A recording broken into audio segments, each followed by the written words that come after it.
जरूर नजर आ रहा है और ये तस्वीरें हम आपको दिखा रहे हैं दिल्ली में सरकार कैसे बन रही है और उन सरकार बनने की प्रक्रिया में किसके हिस्से खुशी और किसके हिस्से गम आ रहा है। इन तस्वीरों को देखकर आप अंदाजा लगा सकते हैं। और देखिए मनीष सिसोदिया के चेहरे को हम देख पा रहे हैं सर, जाहिर सी बात है दुख हो रहा है उन्हें। बिल्कुल, चूँकि जिस ढंग से पिछले दो चुनाव परिणामों में आपकी जीत हुई थी और बहुमत उनको मिला था, आज स्थिति बिल्कुल उल्टी कहीं न कहीं आप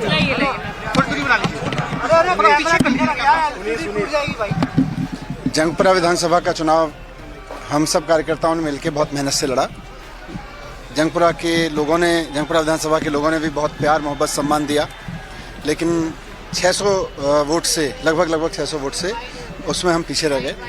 तो मैं जो कैंडिडेट जीते हैं उनको बधाई देता हूं और उम्मीद करता हूं कि जंगपुरा की समस्याओं को वो हल करेंगे, जंगपुरा के लोगों की जितनी भी चीज़ें हैं उनको हल करेंगे। बाकी तो अब बाकी देखते हैं। सर काफी टफ फाइट नहीं, अब चूक तो आपको बताएंगे एनालिसिस करके।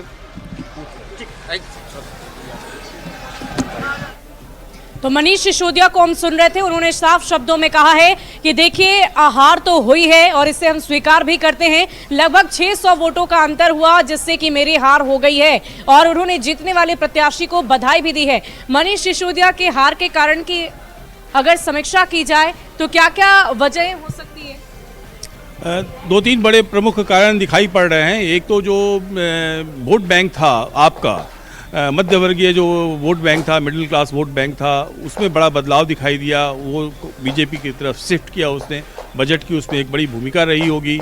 दूसरी बात जो है यूथ जो है उनके साथ जो है वो स्विंग वोट के रूप में वो हमेशा बड़े मजबूती के साथ में आपके साथ खड़ा रहता था, वो बीजेपी की तरफ मूव किया, तो उसका भी चुनाव परिणाम पे असर आया है। तीसरी महत्वपूर्ण चीज़ है, जो आप पार्टी आई थी जिसका इमरजेंस हुआ था, वो एंटी करप्शन मतलब करप्शन के खिलाफ, भ्रष्टाचार के खिलाफ मुहिम के कारण हुआ था।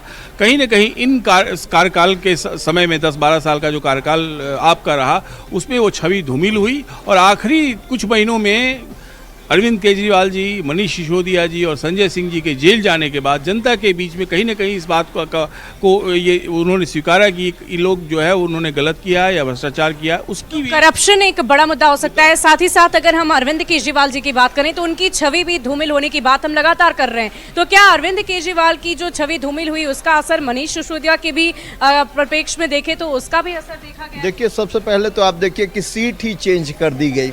जो पप्पड़गंज जहां से उनका मेन जो सीट थी वो चेंज की गई। क्यों? क्योंकि एंटी इनकम्बेंसी तो था ही, साथ साथ इमेज डेंट जो हुई इनकी, इतनी बड़ी इमेज डेंट हुई।